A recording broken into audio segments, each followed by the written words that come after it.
Hi, everybody, and I've got kind of an interesting and complex discussion today. I may not get to all the points, but I'll make a mess of things between now and the end of it and see what you think. It has to do about words and use of language, and maybe involves many, most, some INFPs. I'm going from my own perspective. Your mileage will vary, but I think it's interesting enough to bring these ideas out um, in a way that I'll explain kind of how and why. Um, and you can see if this is interesting for you as well to reflect on, tinker with, or throw out. So there's a colleague I have with whom I correspond who noted that one of the things that was a telltale for the NF types is that they use what this person called word magic.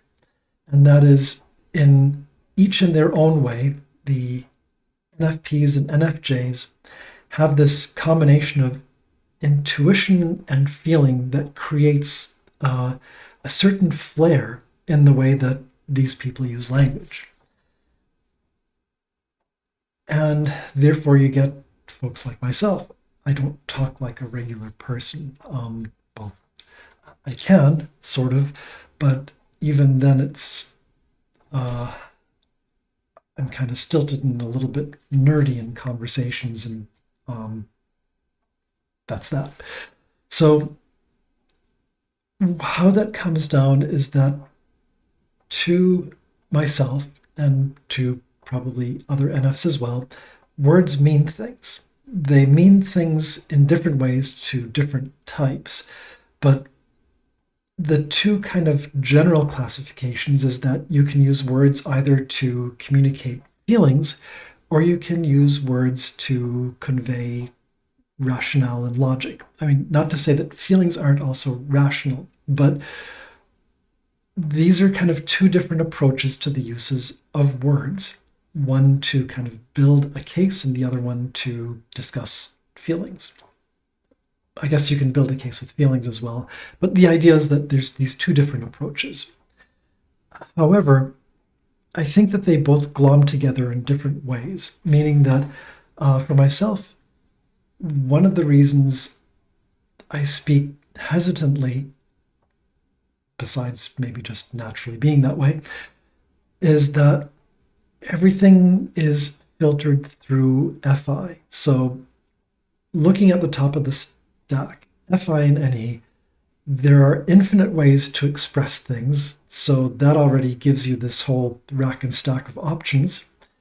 And then anything to be expressed needs to go through the filter of, does this feel correct?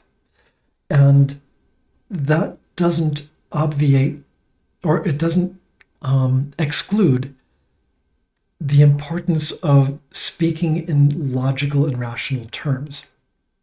So what happens is instead, the feelings part comes in to determine, is this a place where using a rational argument, rational approach is important? Which I would guess for some thinking types, probably STs in particular, or STPs, it probably is really annoying to see somebody who kind of conveniently jumps in when they feel like it. That is, to them, it's important to point out a lapse in logic or a bit of hypocrisy or contradiction, and then go back out of it because they don't consider that to be consistently important. And again, for this, I will apologize to those people who see rationale as the always the correct way to go and see me jumping in and out so that I'm frequently, more frequently, riffing off of how I feel about things and then kind of conveniently bring in the rationale and logic and pointing out contradictions when it's convenient for the argument, and then it gets dropped because it's not valued. And with my apologies, yes, it's that thinking part is only valued insofar as it completes a feeling based, insofar as it complements the goals of feeling out a correct point. Anyway, what I'm getting at here, it's a long way of saying I try to be careful in what I say. I screw up, not infrequently, and you've probably seen that sometimes I have like a little addendums inside the comments to be like, at minute 6:40, I said this, and what I actually meant was that. It's because FI is not necessarily always correct. But then there are also people who will ask questions about, well, what did you said X? And insofar as it's hard to have a real discussion in the comments because the comment section, you start getting above, say, 3 or 4 sentences, and it just gets very like, this isn't an interactive conversation. This is me kind of blasting out what I'm guessing could be a response. I am keen to make sure that the meanings of what I've put together are clear, and if they're not, to clarify, which some people can find rather pedantic and frustrating. Anyway, getting back to the point of word magic. When I am monologuing, as I am here, this is difficult for me because, as I said, there's the possibilities of what I can say next, which are always infinite.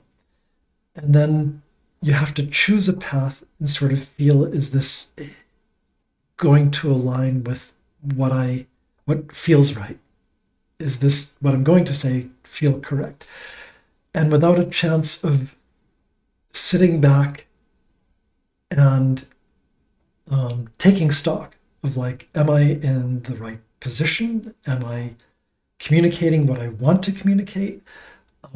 Without a two-way conversation, it's hard to sort of tap out and listen for a bit and then have the wheels turning while the listening is going on to try and make sure that what I'm saying feels right when it's my turn again. It's also the reason why I much prefer email over this format. And for the people with whom I've exchanged emails, thank you. And also my apologies if I'm sometimes a little overwhelming. It's in written words where I can, in that non-real-time communication, it is an area where I'm most comfortable because anything that I say, I can sit back and consider whether or not this is a correct thing to say. And I can not just feel it out, but also if there's some emotional reaction that I want to dwell in for a while, I can do that comfortably. So when I'm responding to an email or writing out an email, it can take me half an hour, hours, with periods of time that I just kind of spend staring at the wall or staring at nothing because I am processing the proper feeling of things. Maybe there's an emotional side that I can kind of take and I want to experience that for a while. I want to consider some possibilities and feel out each one of those. But it is, to me, as time consuming as it is, it's a very gratifying experience for me to write an email because for all of the things that end up on the written page, there's so much more that ends up unsaid, but is still satisfying for me to inhabit, to dwell in, to live through. The other thing that is good with the written word for me in particular, and it's one of the reasons why I do stuff on Reddit, is that it's a way of instantiating ideas. So there's always kind of things going on in the back of my head.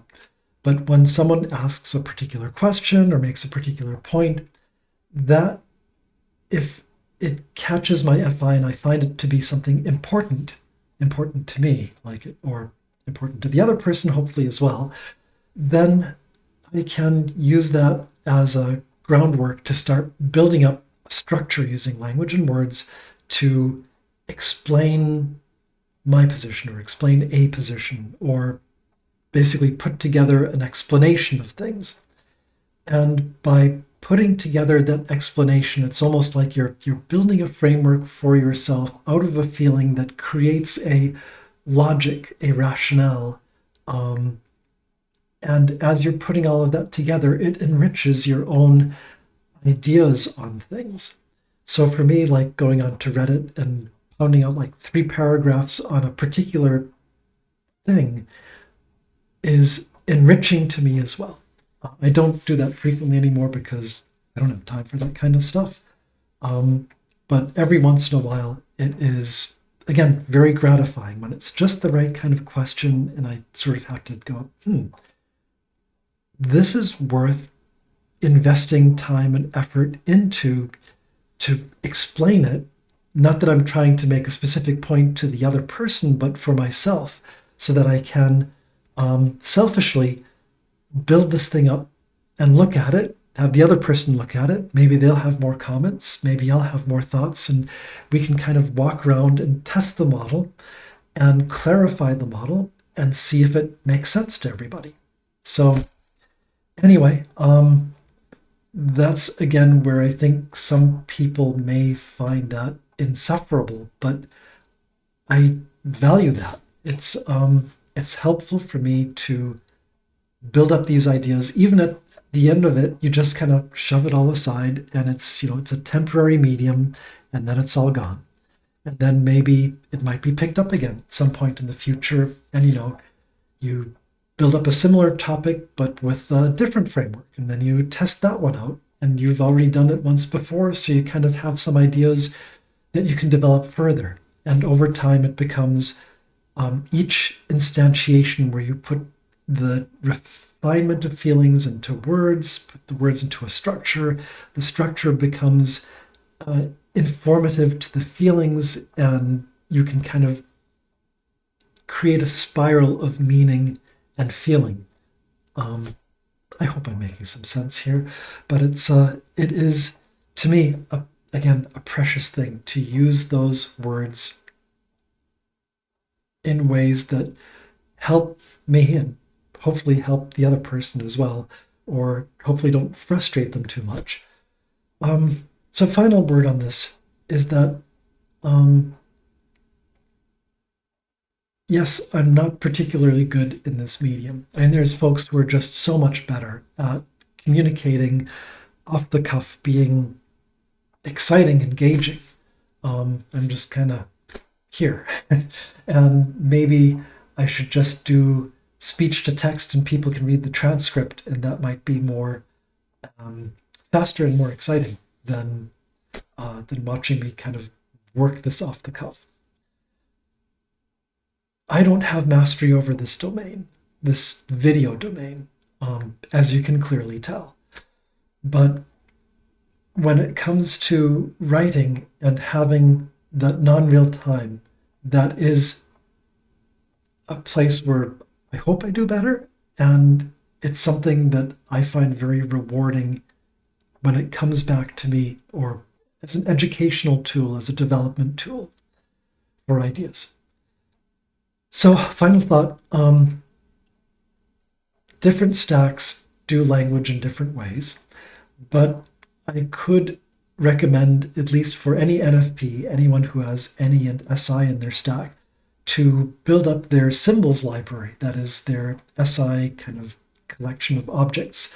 The more words, the more ideas in SI, the more associations there are, the richer any can become in the possibilities, in the combinations.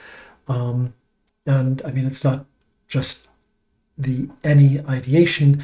SI itself also is able to connect adjacencies. And so that access benefits greatly regardless of whether it's NESI or SINE, all types, I think, benefit from building up their capabilities with words.